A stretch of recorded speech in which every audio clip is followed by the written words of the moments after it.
I stood frozen behind the door, holding my purse, when I heard my son, my eldest, Michael, laugh and say, "Once she's gone," he said, still chuckling. "We split everything. The house, the savings, the rental properties. It's all laid out. We just have to wait." My daughter Sarah nodded, swirling her own glass. "And honestly, it can't come soon enough. I'm drowning in debt, Mike. Drowning." I stopped breathing. The flowers I'd been carrying, daisies from the farmer's market, my favourite, slipped from my hand and hit the floor with a soft thud. But no one inside heard it. They were too busy laughing, too busy planning my funeral while I was still alive. Please like this video and listen to my story till the end. Let me know which city you're listening from so I can see how far my story has travelled. Because what I'm about to tell you, I never thought I'd say out loud, not to anyone. But I need to say it now. I need someone to know what happened to me. What happens when the people you love most in the world are just waiting for you to die. Let me go back. Just for a moment. Because you need to understand how I got here. You need to understand who I was before that night. My name is Joan. I'm 72 years old. And for most of my life, I thought I'd done everything right. I married young, 23. Daniel was 25, fresh out of law school, charming and full of dreams. We built a life together. 2 kids, Michael and Sarah. A little house in the suburbs that we turned into a home. I stayed home with the babies while Daniel worked his way up at the firm. That was the deal. That's what we did back then.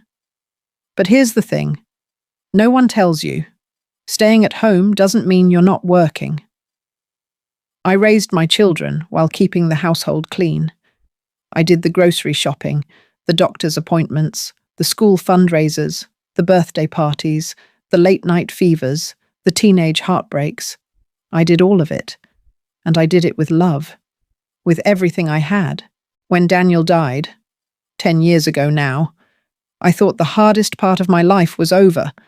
I thought I'd grieve, heal, and spend my golden years surrounded by the family I'd poured my whole heart into. I was wrong.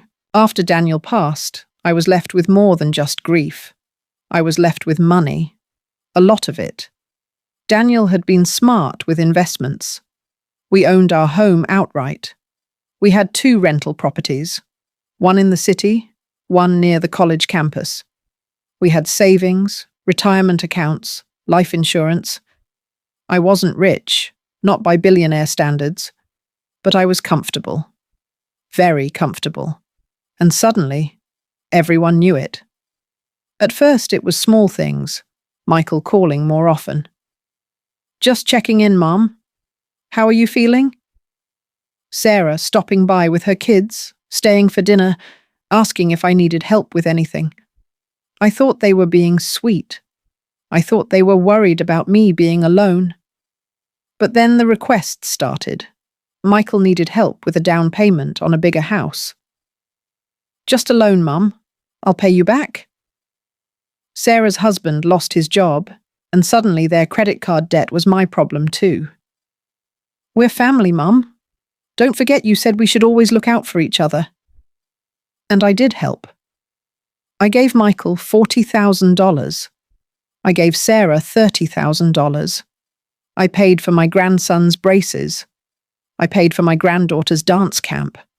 I bought Christmas gifts, birthday gifts, plane tickets so they could visit me, though they rarely did unless they needed something. I thought to myself it was love, that this was what mothers are supposed to do, right? That my money was their money because we were family.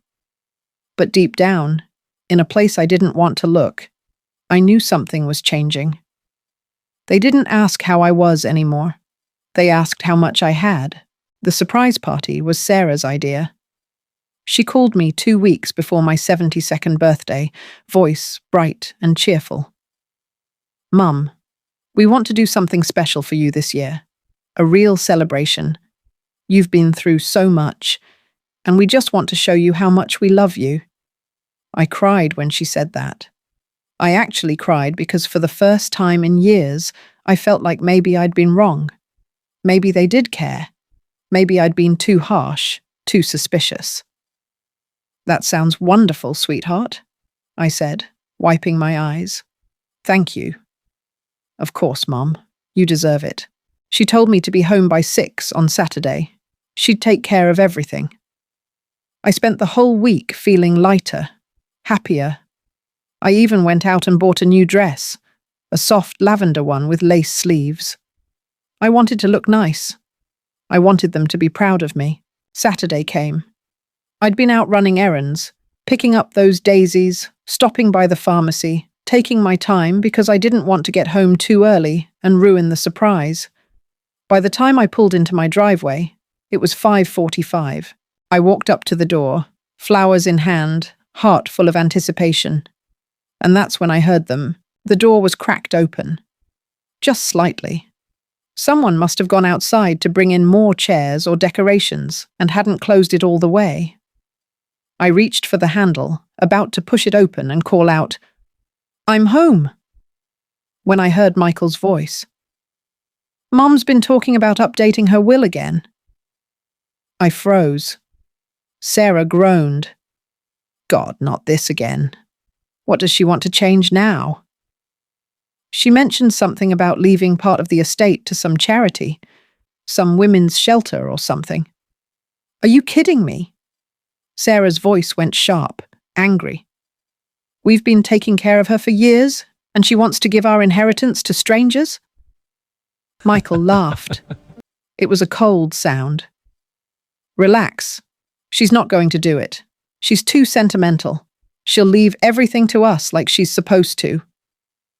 "She better," Sarah muttered. "I've put up with enough guilt trips and boring dinners to earn that money." Someone else laughed. I didn't recognize the voice. Maybe Sarah's husband, Greg. "Once she's gone, we split everything. The house, the savings, the rental properties. It's all laid out. We just have to wait." "And honestly," Sarah again, "it can't come soon enough. I'm drowning in debt, Mike. Drowning." Michael sighed. "I know. Me too. But we just have to be patient. She's not going to live forever." "Thank God for that," Greg said. They laughed. All of them. Laughing. I don't know how long I stood there. Seconds. Minutes. Time folded in on itself. My chest felt tight. My hands were shaking. The flowers fell. I remember that. I remember looking down and seeing the daisies scattered across the porch, their white petals crushed under my shoe. I turned around and walked back to my car. I didn't cry. Not yet. I couldn't. My body wouldn't let me. I just moved, one foot in front of the other. Got in the car, started the engine, drove. I don't even remember where I went. I just drove until I couldn't see my house in the rearview mirror anymore. Until the streetlights blurred into one long golden line and the sun started to set and my hands finally stopped shaking enough for me to pull over. I parked in an empty lot behind a grocery store, turned off the car, and then, finally, I cried. Not soft tears, not dignified. I sobbed. Loud, ugly, broken sobs that came from somewhere so deep I didn't know it existed. I cried until my throat burned and my eyes swelled shut and my chest ached like something inside me had shattered into 1,000 pieces. Because it had. My children. My babies. The ones I'd carried and birthed and raised and loved with every atom of my being, were waiting for me to die. I didn't go home that night. I turned off my phone. I drove to a hotel on the edge of town, one of those roadside places with a flickering neon sign that just says, vacancy. I paid cash. I didn't want anyone tracking my card. I didn't want anyone finding me. The room smelled like bleach and old carpet. The bed was hard. The TV didn't work. But I didn't care.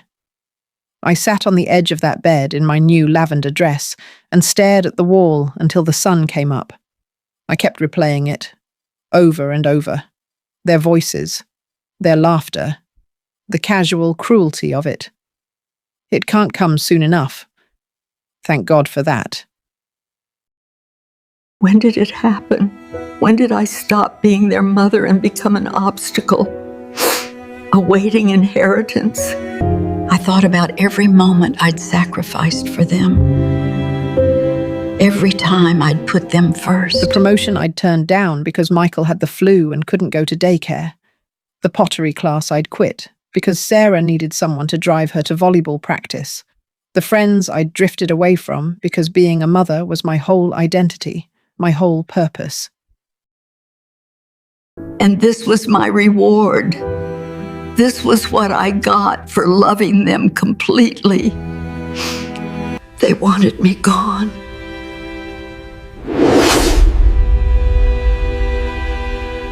I spent 3 days in that hotel room. 3 days without showering, without eating much, without talking to anyone. My phone buzzed constantly. Michael, Sarah, over and over. Mum, where are you? Mum, we're worried. Mum, please call us back. Liars. On the 4th day, I checked out. I drove home. I walked through my front door, and there they were, Michael and Sarah, sitting in my living room like they owned it, which, I suppose, they thought they would soon enough. Mom! Sarah jumped up, rushing toward me. Oh my God, where have you been? We've been going crazy. We called the hospitals, Michael added, standing behind her. We thought something happened to you. I looked at them, really looked at them. My son, 45 years old, with his father's eyes and my stubborn chin. My daughter, 42, with my dark hair and her father's quick temper. I'd known these faces longer than I'd known any other faces on earth, and I didn't recognize them. I went away for a few days, I said quietly. Without telling anyone? Sarah's voice pitched higher. Mum, you can't just disappear like that. What if something had happened to you? What if something had happened to me? I almost laughed, almost asked her, would you have been sad? Or just relieved that you wouldn't have to wait anymore? But I didn't. I just smiled, a small, tired smile. I needed some space. Space? Michael frowned. From what? From everything. They exchanged a look. The kind of look people give each other when they think someone's losing it, going senile, slipping. Mom, are you feeling okay? Sarah reached out to touch my arm, but I stepped back. I'm fine, I said. I'm just tired. And I was. So tired. That night, after they left, reluctantly, still looking at me like I was a bomb about to go off, I sat down at my kitchen table with a cup of tea and made a list. I've always been a journal person. It's how I organize my thoughts, how I make sense of chaos. At the top of the page, I wrote, Things I know. My children are waiting for me to DE. They see me as an inheritance, not a person. They have been lying to me. I have been lying to myself. That last one hurt the most, because it was true. I'd seen the signs, for years, and I'd ignored them, made excuses, told myself I was being paranoid, ungrateful, selfish for doubting their love. But doubt isn't selfish. Sometimes doubt is survival. I stared at my journal for a long time. Then I picked up my pen again and wrote, What now? I didn't have an answer yet. But I knew one thing. I wasn't going to keep playing the role they'd written for me. The grateful, fading mother who quietly hands over her life's work and disappears. If they wanted me gone, they were going to have to wait a long, long time. The next morning, I called my lawyer. His name is Richard. He'd been Daniel's lawyer first, helped us with the estate planning and the rental properties. He'd handled everything when Daniel died. He knew our family well. Too well, maybe. "Joan," he said warmly when his assistant put me through. "Good to hear from you. How are you holding up?" "I need to make some changes to my will," I said. There was a pause. "All right. What kind of changes are we talking about?" "Everything." Another pause. Longer this time. "Everything?" "Yes." I could hear him shifting in his chair, the creak of leather. "Joan, I want to make sure you're thinking clearly about this. These kinds of decisions." "I am thinking clearly," I interrupted. "More clearly than I have in years." He sighed. "Can you come into the office? We should talk about this in person." I went that afternoon. Richard's office smells like old books and coffee. He's in his 60s, grey hair, kind eyes, the sort of man who listens more than he talks. We sat across from each other at his big mahogany desk, and he folded his hands and waited. I told him everything. Not the hotel room, not the breakdown, but the party, what I'd heard, what they'd said. He didn't interrupt, didn't look shocked, just nodded slowly, like he'd heard stories like this before. "I'm sorry, Joan," he said quietly when I finished. "That must have been devastating." "It was. So what do you want to do?" I took a breath. "I want to protect myself, legally, financially. I want to make sure that if something happens to me, it's on my terms, not theirs." Richard nodded. "I can help you with that. But I need to be honest with you. If you disinherit your children completely, they can contest the will. It gets messy, expensive. And in the end, you might not get the outcome you want." "Then what do I do?" He leaned back, tapping his pen against the desk. "You give them something. Not much, but enough that they can't claim they were accidentally forgotten. A token amount. And you make it very clear in the will that this was intentional." "How much is a token?" $1, 10,000. Whatever you think is fair." I thought about 40,000 I'd given Michael. The 30 I'd given Sarah. All the gifts, the bailouts, the loans that were never paid back. $1, I said. Richard raised his eyebrows. "You're sure?" "I'm sure." "And the rest?" I'd thought about this, in that hotel room, in the sleepless nights since. "I want to set up a trust for my grandchildren's education, real education, college, trade school, whatever they choose.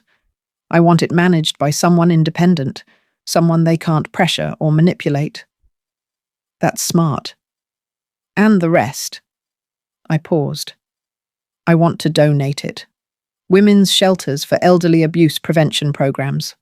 A foundation that helps people who've been abandoned by their families." Richard was quiet for a moment. Then he smiled. Just a little. "That's a good legacy, Joan. It's the only one I have left. It took 2 weeks to finalize everything. Richard was thorough. He wanted to make sure there were no loopholes, no way for Michael and Sarah to contest it successfully. We set up the trust, named an independent trustee, drafted the new will with very specific language about my intentions. When it was done, Richard handed me the papers. "This is airtight," he said. "But Joan, you don't have to tell them. You can keep this private until after you're gone." I shook my head. "No, I want them to know." "Are you sure?" "It's going to cause conflict." "Good," I said. "Let it." Because here's the thing. I didn't want revenge. I didn't want to hurt them for the sake of hurting them. But I also wasn't going to pretend anymore. I wasn't going to smile and nod and play the grateful mother while they counted down the days until my funeral. If they saw me as an inheritance, fine. But they were going to know that inheritance was gone. I invited them over for dinner. Both of them. "Family dinner?" I said. just like old times. They came. Of course they came. Sarah brought wine. Michael brought flowers. Ironic, considering the last flowers I'd held were the ones I dropped on my porch that night. We ate chicken and roasted vegetables. We made small talk. Sarah told me about her daughter's dance recital. Michael talked about his promotion at work. I listened. I smiled. I played my part. And then, over dessert, I said, "I need to tell you both something." They looked up. Forks paused mid-air. "I've made some changes to my will." Sarah's face went very still. Michael set down his fork carefully. "Changes?" he said. "Yes. I've been thinking a lot about what kind of legacy I want to leave, and I've decided to set up an education trust for the grandchildren. The rest will go to charity." The silence was sharp, immediate. "Charity?" Sarah's voice was thin. "Yes. Women's shelters for elderly care advocacy programs, a foundation that helps people who've been forgotten." Michael leaned forward. "Mom, have you really thought about this?" "I have." "But—" Sarah's voice cracked. "But we're your children. We're your family." I looked at her. Really looked at her. "Are you?" She blinked. "What? Are you my family? Or am I just an inheritance you're waiting to collect?" The color drained from her face. Michael stood up. "Who told you—" He stopped, realized what he'd just admitted. "No one told me," I said quietly. "I heard you at my birthday party. The one you threw for me. I heard every word." Sarah's hand flew to her mouth. Michael's jaw clenched. "Mom," he started, but I held up my hand. "I don't want to hear it. I don't want the apologies or the excuses or the explanations. I just want you to know that I'm not a fool, and I'm not going to spend whatever time I have left pretending I don't know what you think of me." Sarah started crying. "Mom, it wasn't— we didn't mean—" "You did," I said. "You meant every word." Michael tried a different approach. Anger. "So you're just going to cut us out? After everything we've done for you?" I almost laughed. Almost. "Everything you've done for me. Michael, I gave you $40,000. I gave Sarah 30. I've paid for your school tuition, for your trips, for emergencies that weren't emergencies. I've given you everything, and all you've given me is the knowledge that you're waiting for me to die." He didn't have an answer for that. They left that night angry, hurt, betrayed, they said, as if I'd been the one to betray them. Sarah called the next day, crying, begging me to reconsider. "Mum, I'm sorry. We were just venting. Everyone complains about their parents sometimes. It didn't mean anything." "It meant everything," I told her. Michael tried the lawyer approach, sent me articles about Elderly Abuse Protection Foundation online, talking about people being taken advantage of by scam artists and manipulators, then went forward to implying that Richard was influencing me, that I wasn't thinking clearly. I blocked his emails. For weeks, they tried, called, texted, and showed up at my house. I didn't answer, didn't engage. I'd said what I needed to say. The rest was just noise. The house felt different after that. Emptier. But also lighter. Like I'd been carrying something heavy for so long I'd forgotten it was there, and now it was gone. I started doing things I'd put off for years. I joined a book club at the library. I took a pottery class, the one I'd quit decades ago. I started volunteering at a women's shelter, the same one I was leaving money to. The women there were young, middle-aged, old. All of them had stories. All of them had been betrayed by someone they trusted. I fit right in. One afternoon, I was helping organize donated clothes when a woman about my age came in. Her name was Margaret. She was 75, thin and tired-looking, with bruises on her wrists that she tried to hide under long sleeves. "My son," she said quietly when I asked if she was okay.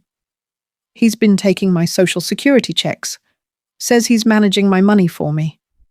But I haven't seen a dime in 6 months."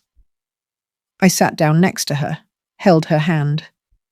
"You're not alone," I told her. She cried. So did I. It's been 8 months since that birthday party. 8 months since I heard my children laugh about my death. They've stopped calling, stopped trying. I think they've finally accepted that I'm not going to change my mind. Or maybe they've just moved on to the next thing, the next source of money or validation or whatever they were really looking for. I don't know. And I'm learning to be okay with not knowing. My grandchildren still visit sometimes. Sarah drops them off without coming inside. They're good kids, sweet kids. They don't know what happened, and I hope they never do. I hope their mother learns something from this. I hope she teaches them that people aren't paychecks, that love isn't transactional, but I'm not holding my breath. Last week, I got a letter. It was from Michael, not an email. A real letter, handwritten on cream-coloured paper. "Dear Mom," it said, "I've been thinking a lot about what you said, about what we said. And you're right. We were cruel. We were selfish. We took you for granted. I don't know if you'll ever forgive me. I don't know if I deserve forgiveness, but I'm sorry. I'm so, so sorry." I read it 3 times. Then I folded it carefully and put it in a drawer. Maybe one day I'll respond. Maybe one day I'll be ready to open that door again, just a crack, and see if there's anything left worth saving. But not today. Today, I'm enough. My life is enough. My choices are enough. And if they're waiting for me to DEU so they can have what I've built, they're going to be waiting a long time because I'm 72 years old and I've never felt more alive. There's something they don't tell you about getting old. They tell you about the aches and pains, the grey hair, the way your body stops cooperating. But they don't tell you about the freedom of knowing who you are, the freedom of not needing anyone's approval, the freedom of looking at your life and deciding for once that you matter more than their expectations. I spent 50 years being a wife, a mother, a caretaker. I spent 50 years putting everyone else first. And you know what? It almost destroyed me, because the people I put first didn't see me as a person. They saw me as a role, a function, and when that role outlived its usefulness, when I became inconvenient and slow and in the way, they wanted me gone. But I'm still here, and I'm not going anywhere. Sometimes, late at night, I think about that moment on the porch, standing there with the flowers in my hand, hearing their voices through the crack in the door. And I wonder what would have happened if I'd walked in, if I'd confronted them right then, in front of everyone, with the cake and the balloons and the fake smiles.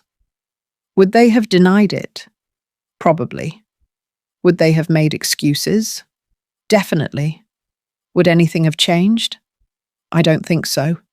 Because the truth is, they'd been saying those things, thinking those things, long before that party. The party just gave them permission to say it out loud. And me?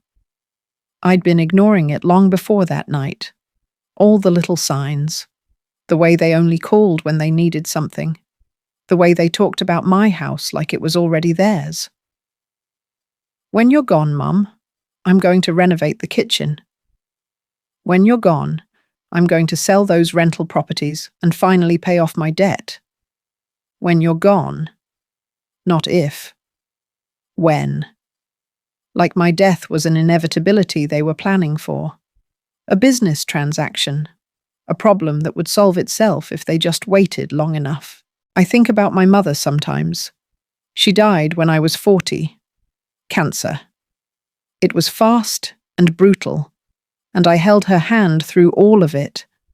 I remember sitting next to her hospital bed, watching her sleep, thinking about all the things I wanted to tell her, all the things I'd never said. "Thank you," I whispered, "for everything." She opened her eyes, just barely, and she smiled. "You're a good daughter," she said. I cried. I cried because I didn't know if it was true. I cried because I'd been so busy with my own kids, my own life, that I'd missed so many visits, so many phone calls. I'd taken her for granted. But she never held it against me. She never made me feel guilty. She never saw me as an obligation or a burden. She just loved me. And when she died, I inherited a little money. Not much. A few $1,000s and some old jewelry. But I didn't care about the money. I cared that she'd thought of me. That even at the end, she wanted me to have something that mattered to her.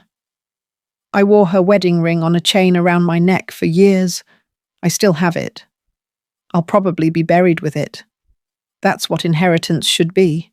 Not money, not property, but love, memory, legacy. Michael and Sarah will never understand that. I have a friend now. Her name is Diane. I met her at the book club. She's 68, never married, no kids. For years, she said, people pitied her. "Oh, you poor thing. You must be so lonely." But she's not lonely. She has friends, hobbies, a life she built on her own terms. And when people ask her if she regrets not having children, she says, "Why would I regret not being used?" We laugh about that. Dark humour. Survival humour. Diane and I go to lunch every Tuesday. We talk about books and politics and the lives we've lived. She doesn't judge me for what happened with my kids. She doesn't tell me I should forgive them or that family is everything. She just listens. And sometimes that's all you need. Someone who listens without an agenda. Someone who sees you as a person, not a means to an end. There are moments when I miss them. Not the people they are now, but the people they used to be, or the people I thought they were. I miss 4-year-old Michael, climbing into my lap with a scraped knee, crying until I kissed it better. I miss 6-year-old Sarah, dancing in the living room to music only she could hear. I miss the way they used to run to me when I came home, the way they used to need me. But people change. Or maybe they don't change. Maybe they just show you who they always were, and you finally stop making excuses for them. I don't know which is worse. Richard called me last month, just to check in, he said, to make sure I was doing okay. "I'm fine," I told him. "Good, good." A pause. "Joan, I have to ask, do you ever regret it? Changing the will?" I thought about it, really thought about it. "No," I said, "I don't. Not even a little. Not even a little. Because here's the thing, I didn't do it to punish them. I did it to protect myself, to protect my dignity, to protect the last shred of self-respect I had left. And if that makes me a bad mother, so be it. I'd rather be a bad mother than a doormat. I turned 73 last month. No party this time. Just me, Diane, and a bottle of wine on my back porch. We watched the sunset and talked about nothing important. It was perfect. I thought about that other birthday, the one that never happened, the balloons and the cake and the voices through the door. And I realized something. I don't want a party thrown by people who are counting down the days until I'm gone. I don't want fake smiles and fake love and fake celebration. I want this, being with a friend with the sweet glowing of the sunset while sipping a glass of wine. Quiet, peace, truth. That's the real gift of getting old. You stop needing the things you thought you needed, the approval, the validation, the big gestures that don't mean anything.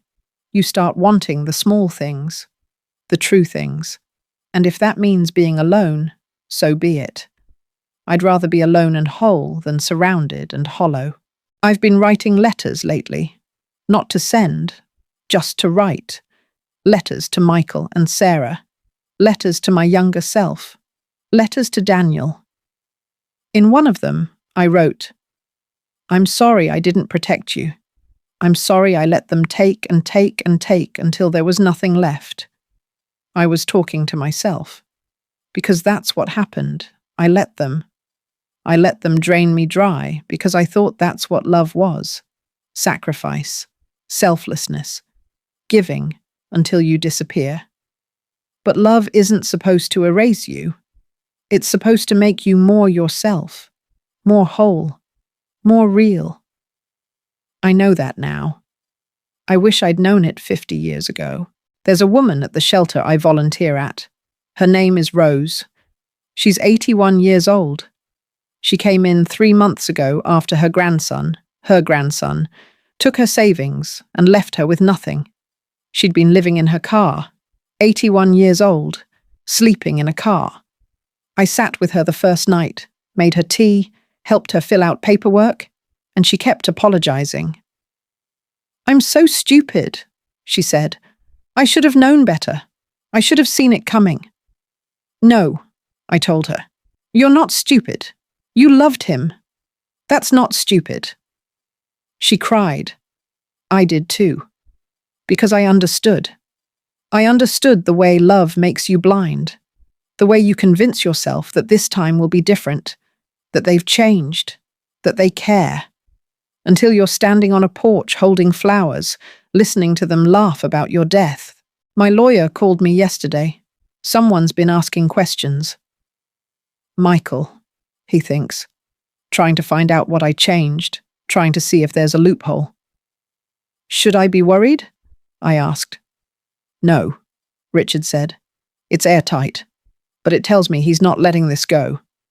"Good," I said, "because I'm not letting it go either. They wanted me gone. They wanted my money, my house, my life's work. Fine. But they're not getting it. Not now. Not ever.